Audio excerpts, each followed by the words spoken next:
रामपुर नाम के गांव में रमेश और अनामिका एक दंपति रहते थे। उनकी बेटी का नाम था चांदनी। रमेश की माँ शारदा चांदनी की बहुत अच्छे से देखभाल किया करती थी। रमेश शहर के एक होटल में काम करके अपनी जीविका चलाया करता था। अजी, आपको क्या हो गया? अनामिका, मैं उस होटल में काम नहीं कर पा रहा हूँ। मुझे बहुत मुश्किल हो रहा है। वहाँ जो भी काम दिया जाता है, मैं कितना भी अच्छा से करूँ, वो मुझे डांट फटकार ही लगाते रहते हैं। अरे, तो अब कैसे चलेगा? आप क्या कहना चाहते हैं, बताइए।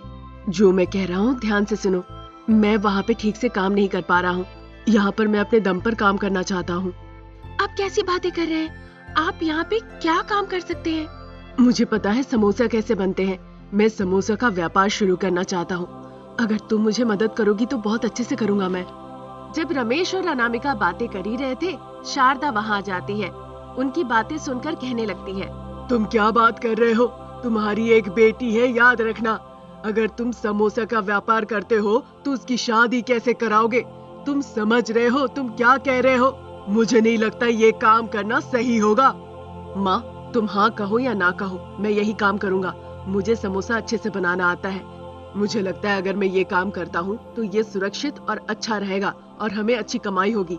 आप मेरी मदद करो या ना करो, मैं तो यही व्यापार करने वाला हूँ। हाँ। रमेश इस तरह से गुस्से से कहकर वहाँ से चला जाता है। शारदा और अनामिका इस बारे में सोचने लगती है। अब हम कुछ नहीं कर सकते सासू माँ। उन्होंने फैसला ले लिया तो हमें वही करना पड़ेगा, कोई दूसरा रास्ता नहीं। ठीक है, उसे अपना काम करने दो, मैं अपना काम करती हूँ। व्यापार को अच्छा चलाने के लिए हम तो प्रयास ही कर सकते हैं। मेरे पास कुछ अच्छे विचार भी हैं। तुम अगर मेरी बात सुनती हो तो वही काफी है मेरे लिए। ठीक है सासू माँ, आप जैसा कहेंगी वैसे ही करूँगी। रमेश कहे अनुसार अपना समोसा का व्यापार शुरू कर देता है। लोग रमेश के बनाए समोसे खाने आने लगते हैं। जब कमाई अच्छी होने लगती है, ये देखकर शारदा और अनामिका भी बहुत खुश होते हैं। कुछ दिन ऐसे ही निकल जाते हैं। समोसे का कारोबार अच्छा चलने लगता है। सासू माँ, हमने कुछ और सोचा था, लेकिन देखिए हमारा धंधा कितना अच्छा चलने लगा है ना? हाँ, ये अच्छा तो चल रहा है, पर अगर हम कुछ और अच्छा कमाना चाहते हैं तो और अच्छा रहेगा। छोटी छोटी चीजें करेंगे तो व्यापार में सुधार आ सकता है, पर मुझे नहीं लगता है तुम्हारा पति वो सब करने के लिए स्वीकार करेगा। अभी तो ऐसा ही चलने दीजिए सासू माँ, किसी अच्छे दिन देखकर आप वो बातें बता सकती हैं। शारदा अनामिका जब ऐसी बातें कर रहे थे, उन्होंने रमेश को चिल्लाते हुए सुना। रमेश फिसलकर बाथरूम में गिर गया था। सर में चोट लगने से बहुत ज्यादा खून बहने लगा था। रमेश के चिल्लाने की आवाज सुन के अनामिका और शारदा दौड़ के वहाँ जाती है। फिर वो दोनों रमेश को अस्पताल ले जाते हैं। अस्पताल में डॉक्टर साहब रमेश की परीक्षा करते हैं और मरहम पट्टी कर देते हैं। फिर वो सभी घर लौट आते हैं। बेटा रमेश, बहुत ज्यादा गहरी और बुरी चोट लगी है, ज्यादा तनाव लेना नहीं चाहिए। डॉक्टर ने कहा बेहतर रहेगा अगर कुछ दिन आराम कर लो तो। हाँ जी, सासू माँ की बातें मान लीजिए, घर पे आप आराम कीजिए। अगर मैं घर पे आराम करूँगा तो समोसे का कारोबार कौन संभालेगा? इतने लोग हमारे पास समोसे खाने आ रहे हैं। अगर हम उन्हें खो देते हैं तो हमारा अच्छा खासा व्यापार बंद हो जाएगा। अरे, उस व्यापार को संभालने के लिए मैं और बहू है ना, हम दोनों मिलके संभाल लेंगे। हाँ जी, सासू माँ और मैं मिलके समोसा बनाकर बेच सकते हैं। आपको चिंता करने की जरूरत नहीं। आप बस तनाव ना ले और अपने स्वास्थ्य को सोच सोच के खराब ना कीजिए। देखिए हमारी बेटी चांदनी कैसे रो रही है। आप चांदनी का ख्याल रखें और घर पर ही रहे। बस कुछ दिन चांदनी के साथ खेले और आनंद ले। ठीक है अनामिका, मैं और चांदनी घर पर ही रहेंगे। माँ और तुम समोसे का व्यापार अच्छे से करना। कुछ जरूरत पड़े तो मुझे कहना। शारदा और अनामिका रमेश को आराम करने देती है और वो दोनों समोसे का कारोबार चलाने लगती है। रमेश के बनाए हुए समोसे की तरह समोसे स्वादिष्ट नहीं होते थे, लेकिन फिर भी वहाँ पर लोग समोसा खाने आते थे। तभी एक दिन शारदा को एक विचार आता है। बेटा अनामिका, मेरे विचार का उपयोग करने का समय आ गया है। हम अपना समोसे का दाम कम करके बेच रहे हैं। इसका आकार थोड़ा बढ़ा देते हैं और भाव भी बढ़ा देते हैं। अच्छा बिकेगा। और बड़ा बनाने के लिए हमें और सामग्री चाहिए होगी ना सासू माँ? सामग्री के उपयोग के बिना अगर हम समोसे में हवा भर देते हैं तो वो बड़े लगेंगे। इतने बड़े समोसे देखकर लोग आकर्षित हो जाएंगे। अगर हम दाम बढ़ा दे तो उन्हें कोई फर्क नहीं पड़ेगा, हमें पैसे भी मिलेंगे। क्या कहती हो? ठीक है सासू माँ, पर हम ये बात उन्हें नहीं बताएंगे। अगर उन्हें पता चल गया तो बहुत डांटेंगे। लालच की बात सुनते ही वो हमें आग से जला देंगे। अनामिका की ऐसी बातें सुन के शारदा को शुरू में थोड़ी घबराहट हुई, फिर बाद में वो कोशिश करने लगी। छोटे समोसे बनाकर उसमें हवा भर के उसे बड़ा आकार देकर बेचने लगे। ग्राहक बड़ा आकार देखकर बड़े अचंभित हुए और खरीदने लगे, लेकिन खाते वक्त जैसे वो एक निवाला लिए, पूरा हवा समोसा से निकल गया और समोसा आकार में छोटा हो गया। क्योंकि भाव ज्यादा थे, सास बहू भी लालची हो गए थे, इसीलिए ग्राहक उनके दुकान में आना बंद कर देते थे। ग्राहक न आने की वजह से उनका व्यापार खराब चलने लगा। इस बारे में रमेश को जब पता चलता है, वो गुस्से से आग बगुला होकर दुकान आता है। तुम लोगों के लालच की वजह से ये सब हुआ है। अनामिका, तुम्हें नहीं पता था ये सब करने से अपना व्यापार खराब होगा? ऐसा करके हमने अपना व्यापार खराब कर दिया। हमें हमेशा अपने परिश्रम पर भरोसा रखना चाहिए। हम लोगों को ठग के इस तरह नहीं कमा सकते। अब से तुम दोनों अपने खराब विचार के बारे में सोचना बंद करो। रमेश अपनी माँ और पत्नी को बहुत फटकार लगाता है। सासू माँ बहू रानी को अपनी गलती का एहसास होता है और फैसला करते हैं कि आइंदा कभी ऐसा नहीं करेंगे।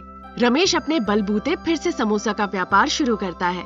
कुछ दिन के बाद से फिर से समोसा का स्वाद लोगों को पसंद आने लगता है और ग्राहक उसके दुकान आना शुरू कर देते हैं। धीरे धीरे उनकी कमाई बढ़ने लगती है। ये देखकर सास बहू दोनों बहुत खुश होते हैं। एक गांव में शारदा नाम की एक घमंडी सासू माँ रहती थी। बेटे का नाम था रमेश और बहू रानी का नाम था अनामिका। अनामिका गरीब परिवार से आई थी। ये बात शारदा को पसंद नहीं थी। अनामिका जो भी काम करती थी उसमें वो हमेशा गलतियां निकालती रहती थी। रमेश अपनी जीविका चलाने के लिए खेतीबाड़ी करता था। ऐसी ही उनकी जिंदगी कट रही थी। तभी एक दिन रमेश कहता है, माँ, इस बार फसल पूरी तरह नष्ट हो गई है। जैसे ही नदी का किनारा फूटा, सारा पानी खेत के अंदर आ गया।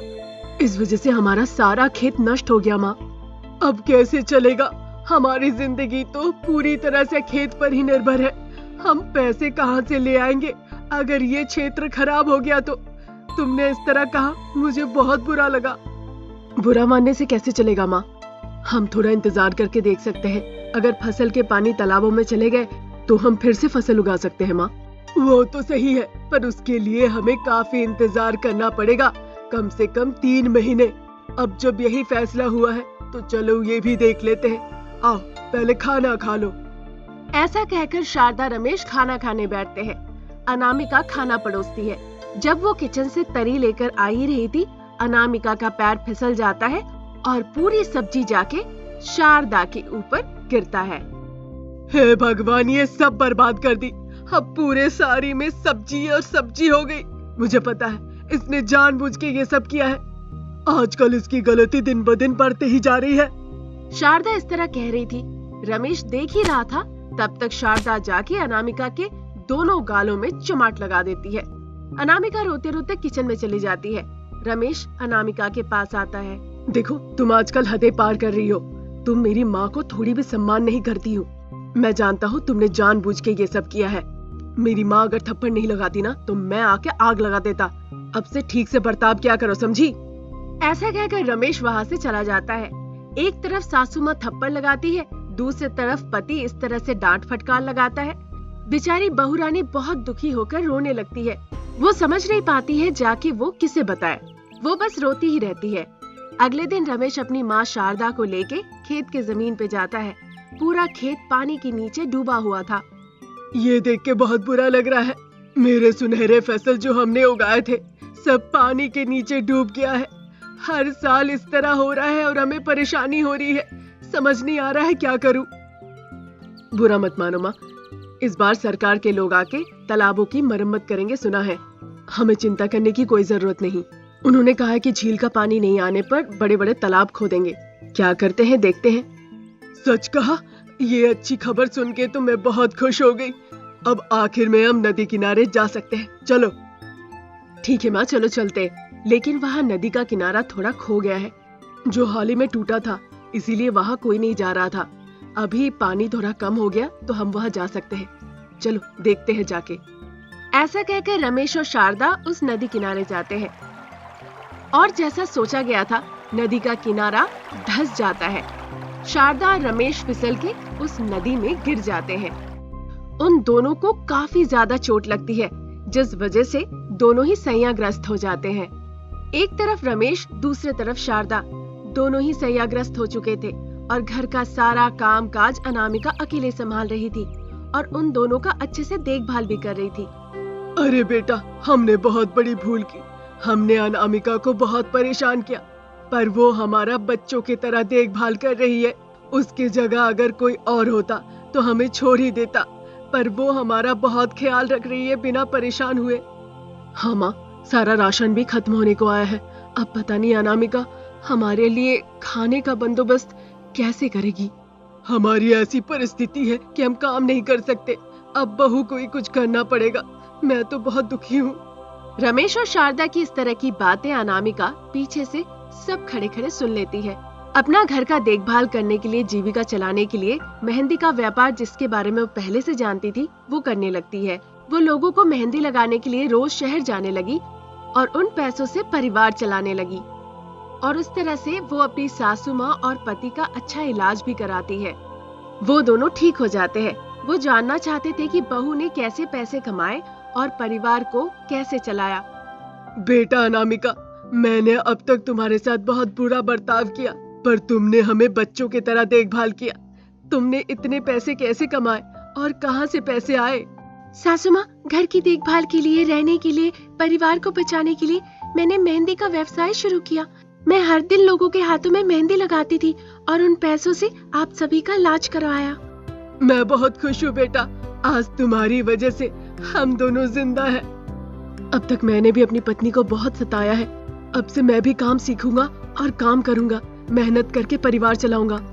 बहुत अच्छी बात कही है। अब से मैं भी सहायता करूंगी और हम मिल के व्यवसाय करेंगे। अनामिका अपनी सासू माँ शारदा और पति रमेश को मेहंदी की विधि सिखाती है। वो तीनों मिलकर मेहंदी का कारोबार करना शुरू कर देते हैं। वो अच्छा पैसा कमाने लगते हैं। वो धीरे धीरे अच्छे पैसे कमाने लगते हैं।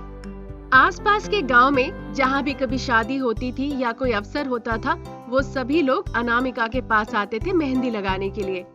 इस तरह अनामिका का नाम भी धीरे धीरे बहुत प्रसिद्ध हो जाता है। अनामिका को देखकर शारदा और रमेश बहुत खुश होते हैं। तब से उनका परिवार बिना किसी समस्या के सुखी जीवन व्यतीत करने लगता है। साथ ही साथ अनामिका गरीब लोगों को मेहंदी डिजाइन सिखाने लगती है। उनके साथ उनका व्यापार भी काफी अच्छा हो जाता है। दूसरों को मदद करते देख शारदा और रमेश भी बहुत खुश होते हैं और इस तरह उनकी जिंदगी बहुत खुशहाल हो जाती है।